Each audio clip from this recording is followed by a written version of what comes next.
what a lot of people miss is that the content that you post on social media is the tip of the iceberg. What happens underneath the surface is what matters so much more. If you were to post 5 posts on Instagram and hope that one of them goes viral, versus if you were to have a conversation with Janet that takes 45 minutes, let's say, and then you were to film a video based off of that and then send that message to Janet and her pass it along to 2 people, that's probably a better use of your time than you trying to go viral on Instagram. That post is on your Instagram. And all of a sudden you'll start to see somebody who kind of maybe looks like Janet or is the same age group and lives in the same place follow your page. That one follow, that's when you send them a message. And she'll be like, oh yeah, no, Janet told me about you. Boom, you're done. Wallace, my man, unmute yourself. What's going on? Same type of thing. If you can just say real quick who you are and who you work with, and we can jump into it. Sure. Thanks, John. Um, my avatar is busy moms that are 35 and above, looking to lose weight, regain confidence, and try to not do things with strict diets and workouts. Cool. It's funny because when I started OTM, that was my avatar. But Yep. what I found out when I was looking at the clients, and I've been a trainer for over 15 years, Yeah. that my clients are averaging around 45 to 65 years old. Right. And And how old are you? Just for people who. I'm 50. Actually, my birthday will be tomorrow. I am Oh, hell yeah. 59. And your 59. birthday's the end of December, so like Huh? call it 59 and 11 twelfths, you know? That's it.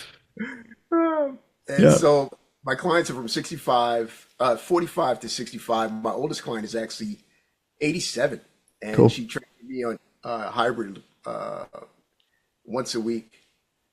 But what I've noticed is that the women that I've been working with, 45, 35 to 45, Mm-hmm. are super busy. Kids often have to make a priority on their health, is Mm-hmm. compromised because of having to invest in other things. Sure. Sure. Most of them, and it's funny, that's the theme for today. Most of them are educators and teachers, right? Oh, really? Okay. I've carved a niche of women who are empty nesters, and they consist of executive women, business women around 45 to 60.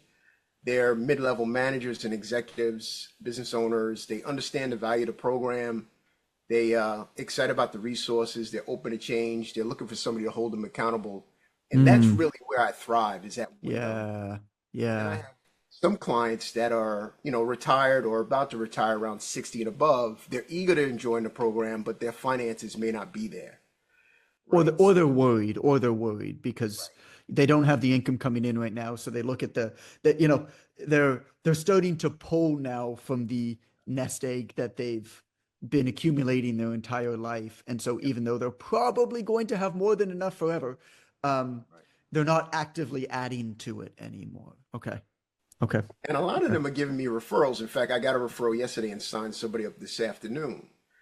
But I guess my question today would be is how can I focus my effort to focus on the mid-level managers or the places where I thrive, which is that 45 to 60-year olds?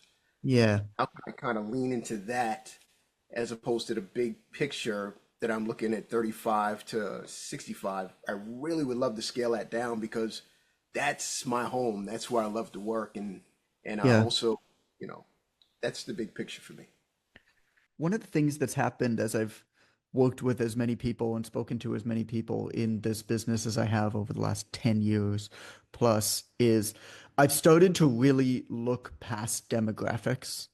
Um, and even looked past a lot of psychographics, which sounds blasphemous to a lot of people in business, and instead started to recognize and appreciate the value of these moments of change in our lives as moments when somebody often begins a program, right? If you can be there for them or be there as the obvious choice for them when they're in that moment of change.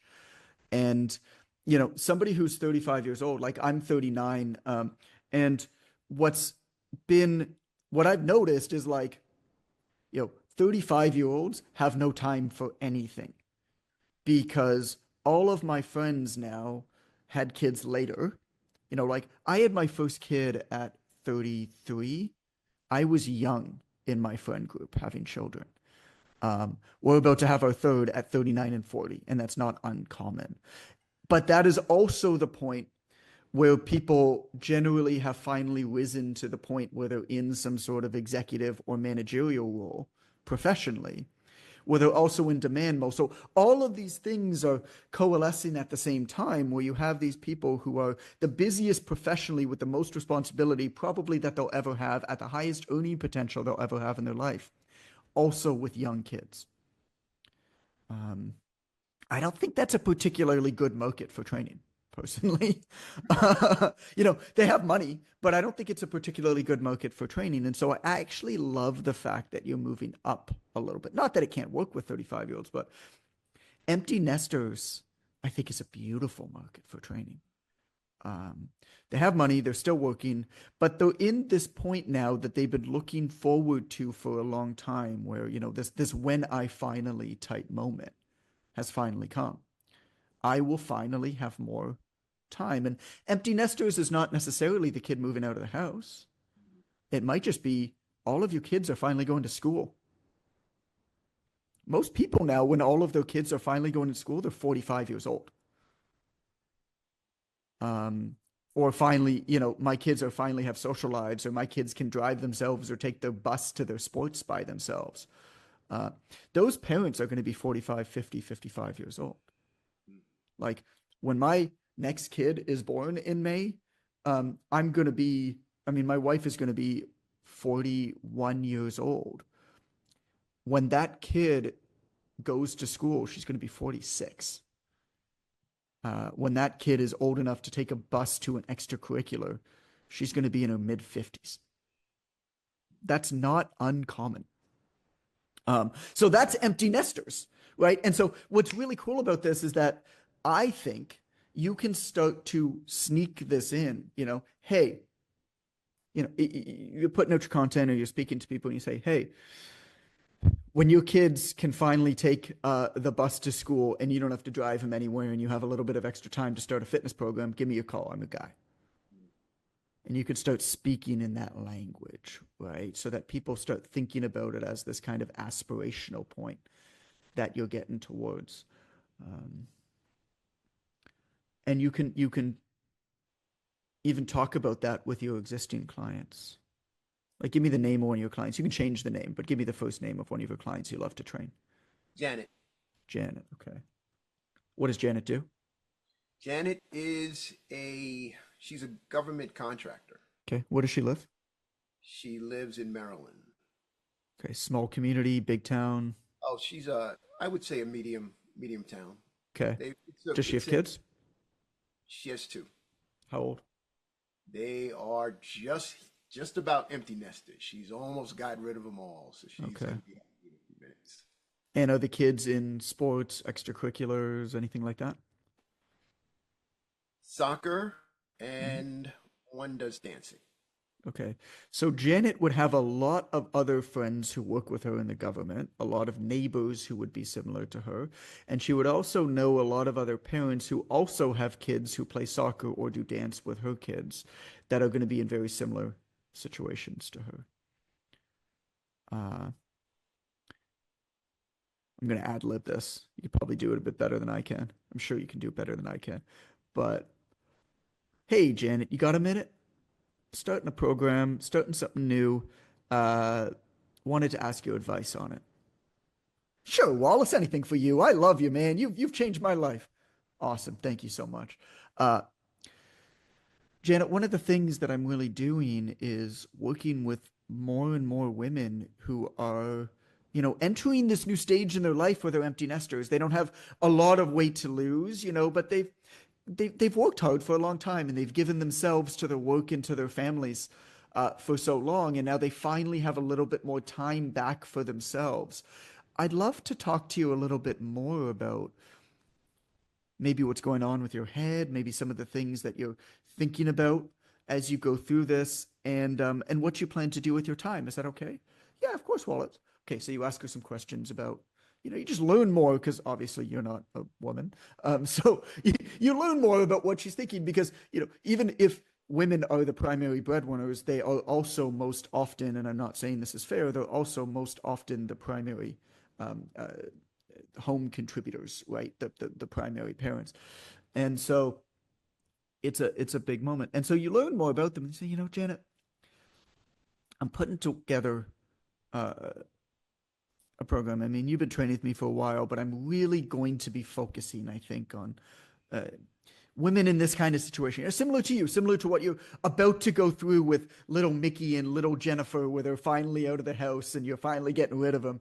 Um, you know, is this something that you think any other of the parents might be interested in that uh, perhaps does dance with little Mickey or does soccer with little Jennifer or whatever? Um,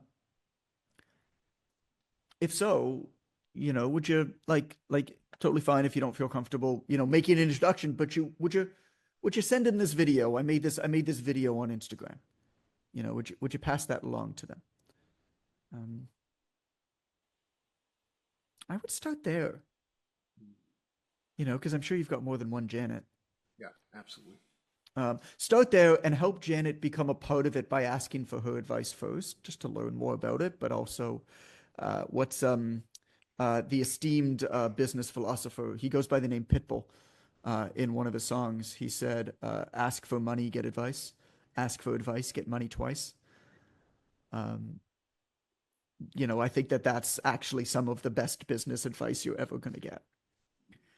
And so, the more that Janet feels involved and feels like she's able to contribute to this program and your content that you're doing, hey, Janet, don't even ask her advice. Like, hey, Janet, love talking with you. Actually, right afterwards, was super inspired and just made this video that I just posted to my Instagram, based off of some of the things you said. Wanted to send it to you. Like, thank you so much for all of your help. And look, like, if you want to send it to anybody who does, uh, dance maybe with little Mickey, that'd be super cool. If you think that it would resonate with them or anybody else, to pass along with them. Um, I think you start there. I think you start there. What's better on a piece of content on Instagram?